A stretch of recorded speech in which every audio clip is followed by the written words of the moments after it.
Hey, good morning, everybody. Look at this glorious, warm, sunny morning. Late morning, a Saturday in late July in Farmington, Missouri.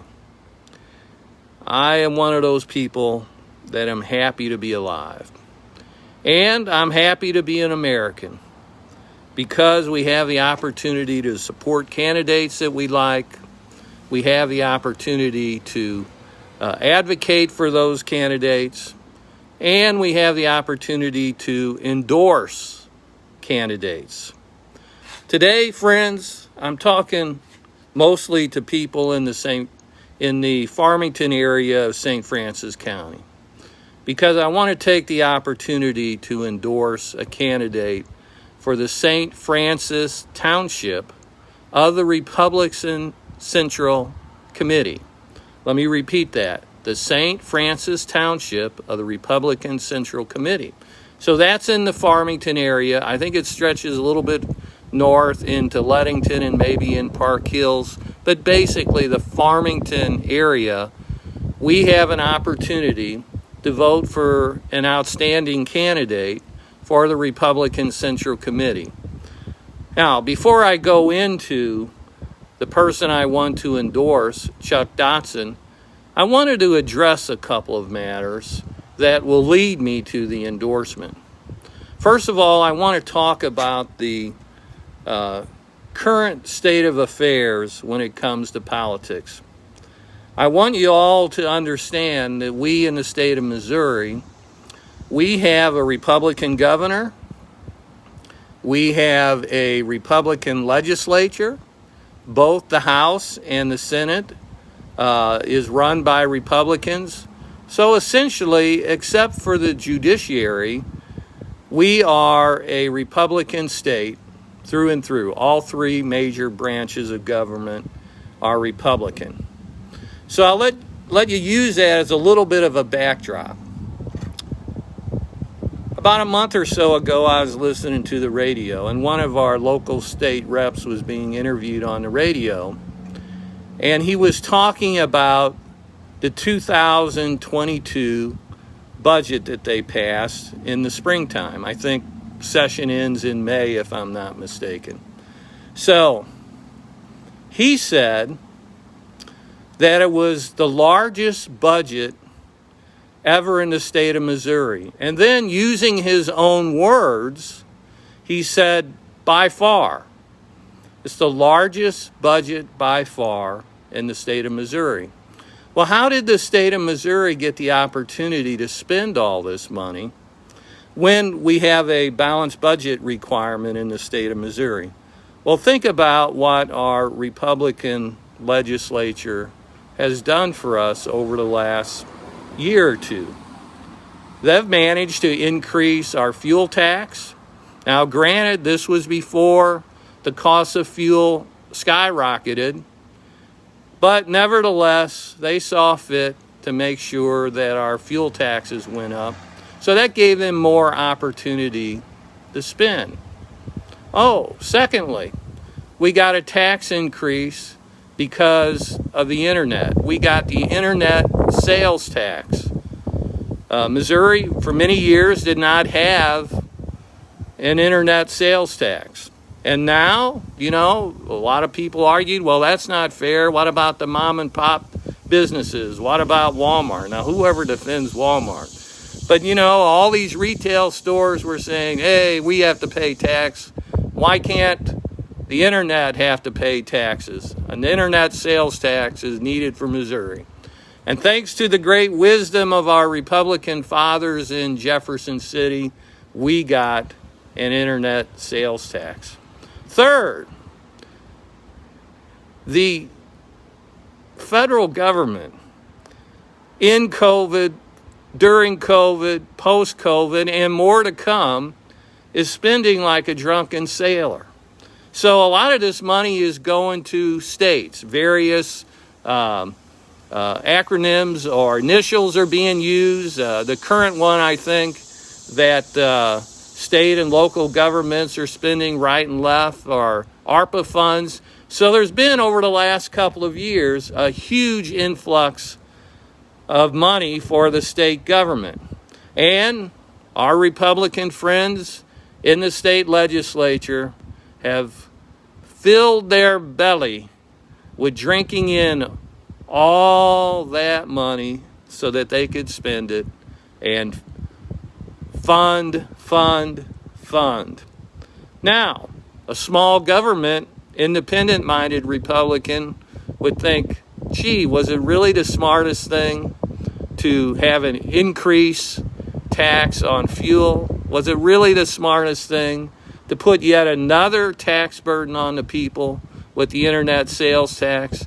Is it really the smartest thing to take and spend every last dollar that we get from the federal government? In fact, this particular legislature, he said he wondered, he used the word wondered, he wondered how our kids and grandkids are going to be able to pay for this budget. In other words, once they start the programs, once they start the spending, the budget increases, and then the hardest thing to do is to cut budgets. So legislators tend to work overtime to try and pay for their budgets. So once they skyrocket, it's hard to bring them down. And he naturally wondered how our kids and grandkids are going to be able to afford these huge budgets that are coming our way and have come our way in the state of Missouri. Well, if you don't mind me using a little bit of country vernacular, it's time to stop the wonderment. It's time to stop wondering. And it's time to do something. Little country vernacular. The cows are out of the barn. They're out of the field. They're on the road. And they're down by the river. So you don't sit around thinking about what to do to the cows or for the cows when the cows are out of control and all over the place. You have to do something. You don't just sit around and wonder about what to do with the cows. Well, unfortunately, our current legislature is full of people that are happy to spend money, and spend more money, but are very hesitant to practice restraint. It's not a good idea in the long haul, especially if you're a small government Republican that believes that limited government is the best government. That's the legacy that we have from our founding fathers. And I'm sad to say that even our Republican legislators are abandoning principles of self-government, of limited government, and embracing big government, just like the left wing. All right, so let me say a remark or two about the Conservative Club. I'm a member of the Conservative Club.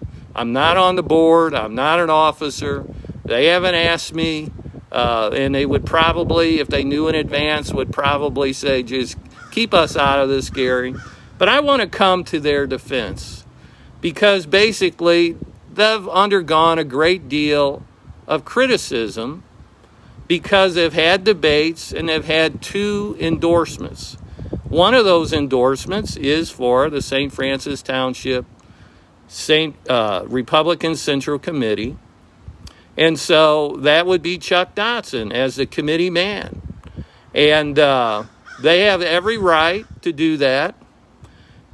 But I want to discuss motives a moment. See, there's a lot of Republicans in the area that don't like debate and don't like endorsements, at least during the primary. And so how do we distinguish our candidates? How do we know the difference between those candidates who will just spend some more versus the candidates that will exercise restraint? Candidates that understand principles of limited government. And it's okay. In fact, it's the best thing for government to limit itself. A limitless, powerful government winds up inevitably an oppressor. How do we distinguish between these candidates? Well, let the debates begin. Everyone that signs up on a Republican ticket ought to be willing to debate the issues, even some of the uncomfortable issues. And the Republican or the conservative club has the right and should endorse some of the candidates to help conservatives, Republicans, independents, and others decide exactly what to do. So basically, we have a situation here where we're going to make an endorsement for the Republican Central Committee. At least Gary Matheny is. And that endorsement is for Chuck Dodson, D-O-D-S-O-N. He's a good guy that has character and that believes in conservative principles.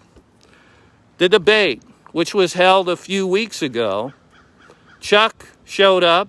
His two Republican opponents skipped it, refused to participate, and Chuck used the opportunity to talk about his background and why he has come to a conservative.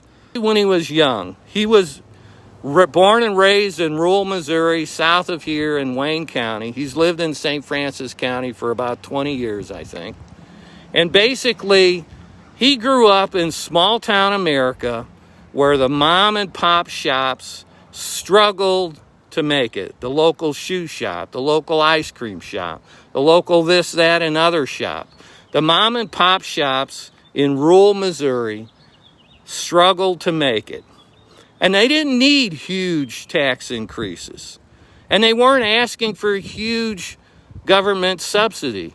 They just wanted an opportunity to operate their business, put their heart and soul in it, earn some money, educate their children, pay their mortgage, and maybe when they're old and tired, there'd be something left for them to live on.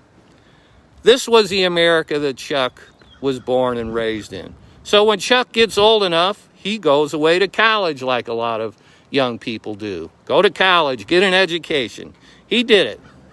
Well, when he went to college, he got the typical leftist, left-wing jargon of a current educational system.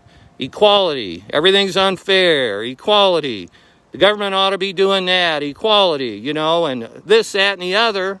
And he thought to himself, well, when you want to talk about fairness, it's unfair to take money away, more and more money away from the mom and pop of America in rural Missouri who are trying to operate their shoe shop at a profit, who are trying to be good parents, trying to be good husbands and wives, trying to pay their taxes and be good citizens. Why keep taking it away from them to give to other people? That's not fair. Fairness suggests that if you work hard and sacrifice and you are able to accumulate something through your earnings, God bless you. This is America. More power to you. So Chuck understands the value of rural America, small town America, conservative values that basically reach at the heart of what makes America strong. We think a very strong, powerful federal government in Washington makes America strong. We think a very strong, powerful government in Jefferson City makes America strong. We even think that a very powerful and very strong local government in the city of Farmington, the county of St. Francis, makes America strong. We've made a huge mistake. What makes America strong is you and me, individual Americans, coming together, working hard, being responsible citizens, and finding our place